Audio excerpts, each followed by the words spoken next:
അൽഹംദുലില്ലാഹി റബ്ബിൽ ആലമീൻ അസ്സലാത്തു വസ്സലാമു അലാ റസൂലിൽ അമീൻ വഅലാ ആലിഹി വഅസ്ഹാബിഹി അജ്മഈൻ അമ്മാ ബഅദ്. സ്നേഹാദരണീയരായ സത്യവിശ്വാസികളെ, സത്യവിശ്വാസിനികളെ, റബ്ബ് സുബ്ഹാനഹു വ തആലയുടെ നിയമനിർദ്ദേശങ്ങൾ ജീവിതത്തിൻ്റെ രഹസ്യത്തിലും പരസ്യത്തിലും സൂക്ഷിച്ചുകൊണ്ട് മുത്തഖിയായി ജീവിക്കണമേ എന്ന് ആദ്യം ഉപദേശിക്കുകയാണ്. മുത്തഖിയായി ജീവിക്കാനുള്ള തൗഫീഖ് റബ്ബ് സുബ്ഹാനഹു വ തആല നമുക്ക് ഏവർക്കും നൽകി അനുഗ്രഹിക്കുമാറാവട്ടെ.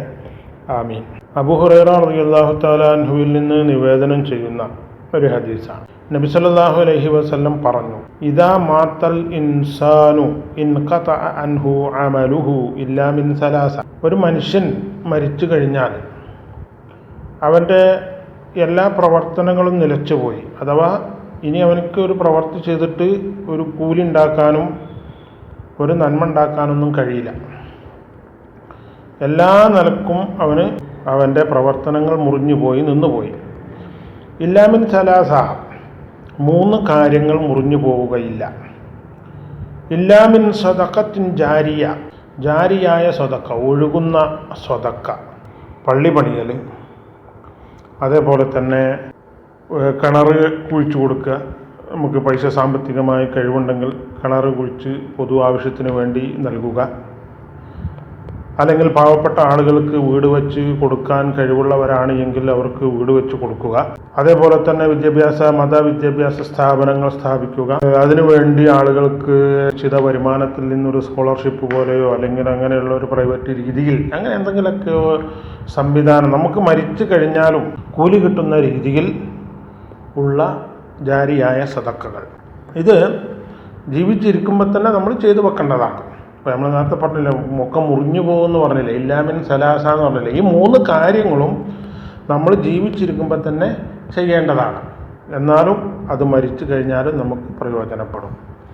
രണ്ടാമത്തേത് പ്രയോജനം ഔ ഇൽമിൻ യുൻതഫഉ ബിഹി, പ്രയോജനകരമായ ഇൽമ്, അറിവ് എന്നുള്ളതാണ്.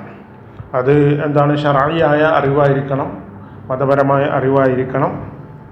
അതേപോലെ തന്നെ അത് വിദ്യാർത്ഥികളുടെ മനസ്സിൽ നമ്മൾ പറഞ്ഞു കൊടുത്ത് പഠിപ്പിച്ച അവരുടെ മനസ്സിൽ നിലനിൽക്കുന്ന അറിവാണെങ്കിലും, അല്ലെങ്കിൽ നമ്മളെന്തെങ്കിലുമൊക്കെ പുസ്തകങ്ങൾ എഴുതുകയോ അല്ലെങ്കിൽ വല്ല ആധുനിക രീതിയിലൊക്കെ പറയുമ്പോൾ നമ്മളെ മരണശേഷവും നിലനിൽക്കുന്ന രീതിയിൽ അത് എന്ത് തരം വിജ്ഞാനപ്രദമായ മതപരമായ ശർഈയായ വിജ്ഞാനമാണ് ഇവിടെ ഉദ്ദേശിക്കപ്പെടുന്നത്.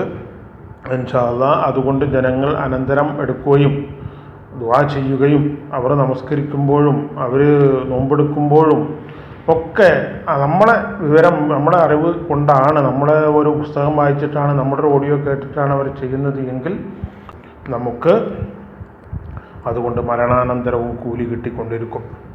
മൂന്നാമത്തത് ഔ വലദിൻ സ്വാലിഹിൻ യദ്ഉ ലഹു, അവന് വേണ്ടി പ്രാർത്ഥിക്കുന്ന മകൻ. മകൻ എന്ന് പറഞ്ഞാൽ മകളും പെടും.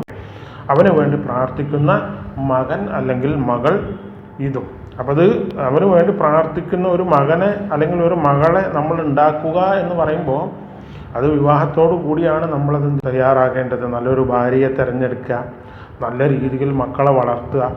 അങ്ങനെ നല്ല രീതിയിലാകുമ്പോഴാണ് അവർ നമ്മുടെ മരണശേഷവും നമ്മുടെ മക്കൾ നമുക്ക് വേണ്ടി ദുആ ചെയ്യുക. അപ്പോൾ പരലോകത്ത് റബ്ബ് സുബ്ഹാനഹു വ തആല ഈ മരിച്ചുപോയ മാതാവിനും പിതാവിനും പദവികൾ ഇങ്ങനെ ഉയർത്തിക്കൊടുക്കുമ്പോൾ അവർ ചോദിക്കുകയാണ്, ഞങ്ങൾക്ക് ഇതെങ്ങനെയാണ് റബ്ബെ ഈ പദവികൾ ഇങ്ങനെ ഉയർന്ന് കിട്ടണമെന്ന് ചോദിക്കുമ്പോൾ അല്ലാഹു സുബ്ഹാനഹു വ തആല പറയാണ്, ബി ഇസ്തിഗ്ഫാരി വലദ്, നിൻ്റെ മക്കൾ നിനക്ക് വേണ്ടി ഇസ്തിഗ്ഫാർ തേടുന്നത് കൊണ്ടാണ് നിങ്ങൾക്ക് ഇങ്ങനെ ദറജകൾ ഇവിടെ കിട്ടുന്നത് എന്നുള്ളതാണ്.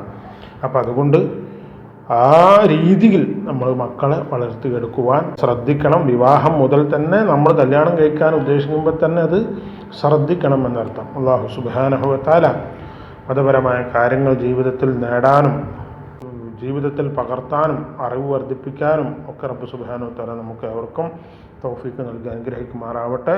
അല്ലാഹുമ്മ സല്ലി വസല്ലിം അലാ നബിയ്യിനാ മുഹമ്മദിൻ വഅലാ ആലിഹി വഅസ്ഹാബിഹി അജ്മഈൻ. സുബ്ഹാനല്ലാഹി വഅലം.